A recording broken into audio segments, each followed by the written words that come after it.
खुलुमबाय आं सिबिरानि ब्रह्म नोंथांमोनखौ आंनि एसबी बड' निउज चेनेलाव गासैखौबो बरायबावनाय थाबाय नोंथांमोननि थाखाय आं गोदान मोनसे भिडिअ लानानै फैबावबाय अन्नानै भिडिअखौ जोबजासिम नायलांदो।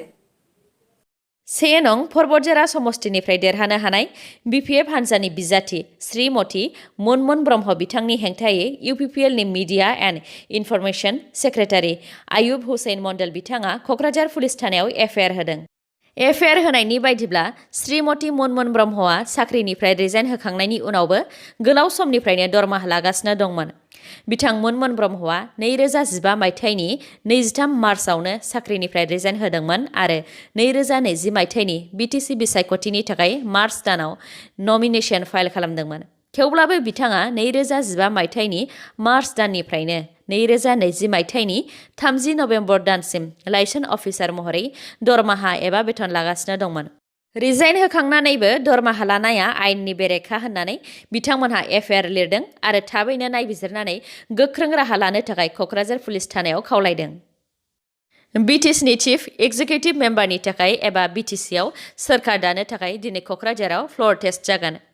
इउपिपिएल, बिजेपि आरो जिएसपि हान्जानिफ्राय देरहानो हानाय बिजाथिफोरा बिसायख'थिनि फिथाइ फोसावखांनायनि उननिफ्रायनो गुवाहाटीनि लिलि हटेलाव दंमोन आरो साननैसो सिगां शिलंआवबो लांनाय जादोंमोन। बिथांमोनहा मैया शिलंनिफ्राय फैनानै गुवाहाटीनि रेडिसन ब्लु हटेलाव थाफैदों होननानै मिथिनो मोननाय जादों आरो बिथांमोनहा दिनै फ्ल'र टेस्टनि थाखाय क'क्राझारसिम फैगोन। फ्ल'र टेस्ट लानाय हाबाफारिया दिनै फुंनि 10 रिंगायाव जागोन। गुवाहाटी हाइकर्टनि बिथोन होनाय बायदिब्ला दा सायख'जानाय प्रथम स्पिकारा देरहानाय बिजाथिफोरखौ गिबियाव समायखिरा लाहोग्रोगोन। बेनि उनाव स्पिकार आरो डिपुटि स्पिकारखौ सायख'गोन।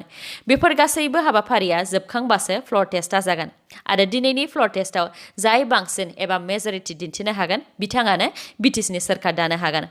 गासैबो हान्जा आरो रायजो राजाफोरनिसिम आंनि गोसो गोरबोनिफ्राय अल दा बेस्ट जासिहरनाय थाबाय। बेफोरनि अनगायैबो फ्ल'र टेस्टखौ लानानै बिपिएफ हान्जाया माखासे दाबि दैखांदों। बिथांमोननि दाबिया जाहैबाय फ्ल'र टेस्टखौ सेक्रेट बेलटनि गेजेरजों खालामनांगोन, जेरै दाखालि बिसायख'थियाव रायजोफोरा भट होदों बेबायदि। सेक्रेट बेलट खालामालासे आखाइ दैखांनाय एबा राव हरनायजों भट होनो मोननाय नङा। बे फ्ल'र टेस्टआव मोनफ्रोमबो हान्जानि सासे एजेन्ट थानो नांगोन आरो गासैबो देरहानाय बिजाथिफोरा फ्ल'र टेस्टआव बाहागो लानांगोन होननानै दाबि दैखांदों आरो बेबायदि जायाब्ला बिपिएफ हान्जाया फ्ल'र टेस्टआव बाहागो लानाय नङा आरो फ्ल'र टेस्टखौ एंगारनानै थांगोन होननानैबो बुंथिदों।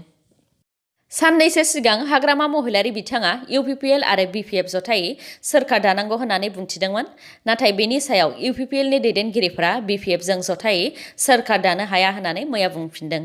मानि थाखाय बिपिएफजों ज' जानानै सोरखार दानो हाया बेनि सायाव बिथांमोनहा मैया माखासे खोथाफोर बुंथिदों। प्रमद बर' बिथाङा बुंथिदों दि जि समाव हारिनि खौसेथि लाबोनांगौमोन बे समाव हाग्रामा महिलारि बिथाङा बेरेखा गसंदोंमोन। बेखायनो दा समाव बिजेपि, इउपिपिएल आरो जिएसपि हान्जायानो ज' जानानै सोरखार दागोन होननानै बुंथिदों। बिपिएफ हान्जाया 17 बोसोर सोरखार दानायाव रां जाख्ल'नाय खामानिफोर मावबोदों। जाख्ल'नाय सुबुंफोरनि हेंथा फाइल थियारि खालामखानायबो जाबाय। जाख्ल'नायफोरा जेलाव थांनांगोन होननानैबो बिथाङा बुंथिदों। बिथां प्रमद बर'आ बुंथिबावदों दि सिगांनि समाव ज' जानो थाखाय प्रमद बर' बिथाङा हाग्रामा महिलारि बिथांजों गोबां बार सावरायलायदोंमोन, नाथाय बै समाव बिथाङा राजखान्थिनिल' खोथा सानोमोन। दा बै समाव इउपिपिएलजों ज' सोरखार दानो नागिरनाया राजखान्थिसो होननानै बिथाङा बुंथिदों। एबसुनि प्रेसिडेन्ट दिपेन बर' बिथाङाबो बुंथिदों दि इउपिपिएल, बिजेपि आरो जिएसपि हान्जायानो जथायै सोरखारखौ दागोन। दिनै फ्ल'र टेस्टआव इउपिपिएल हान्जायानो देरहासारगोन होननानैबो बिथां दिपेन बर'आ बुंथिदों। थांनाय 2019 मायथाइयाव गवा आरो दिल्लीयाव हाग्रामा महिलारि बिथांजों ज' जानायनि थाखाय गोबां खोथा सावरायलायदोंमोन, नाथाय हाग्रामा महिलारि बिथाङा नांगौबायदि गोरोबलायनाय खोथा रायज्लायाखैमोन होननानै बुंथिदों।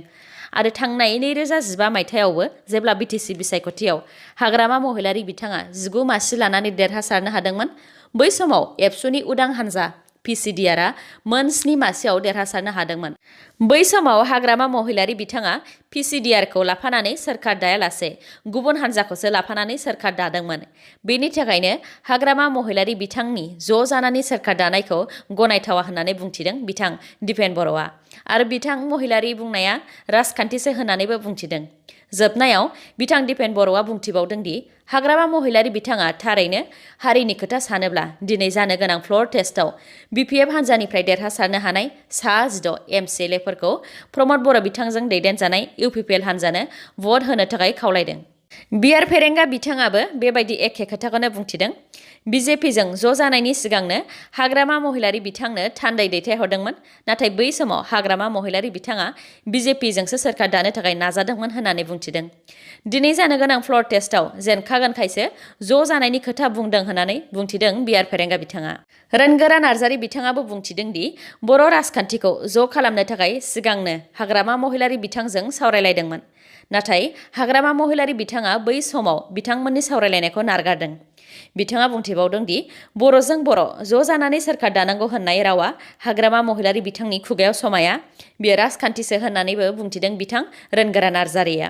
बेफोरनि अनगायैबो बिथांमोनहा गोबां जाहोनफोर होबावदों जायनि थाखाय बिपिएफ हान्जाजों ज' जानानै सोरखार दानो हाया। दा बेफोरखौ बुंबावोबा भिडिअआ गोबां गोलाव जागोन, बिनि थाखायनो आं बुंजोबनो हायासै। भिडिअखौ जोबजासिम नायलांदो, लोगोसे नोंथाङा दासिमबो आंनि चेनेलखौ साबस्क्राइब खालामाखैबा अन्नानै साबस्क्राइब खालामदो, लोगोसे बेल आइकनखौबो क्लिक खालामदो जाहाथे गोदान गोदान भिडिअ लानानै आं फैयोबा नोंथांनाव सिगांग्रो नटिफिकेसन सौहैयो। नोंथांमोनहा बोसोर गोदाननि भुटानाव बेरायहैनायनि सिमां नुदों नामा? मैया 23 दिसेम्बर बुधबारनिफ्राय भुटान हादोराव 7 सान एबा सप्तासेनि थाखाय लकडाउन फोसावफिनबाय। मख'नो गोनांदि भुटान हादोरनि राजथावनि थिम्फुआव बावैसो सान सिगां सा 26 सुबुंफोरनाव कभिड-19 पजिटिभ मोनदोंमोन। बिनि उनावनो भुटानाव लकडाउनखौ फोसावफिनदों। गसाइगावआव मोनसे गिख्रंथाव अर खामनाय जाथाय जादों। मैया फुंनि 9:15 बे जाथाया जादों।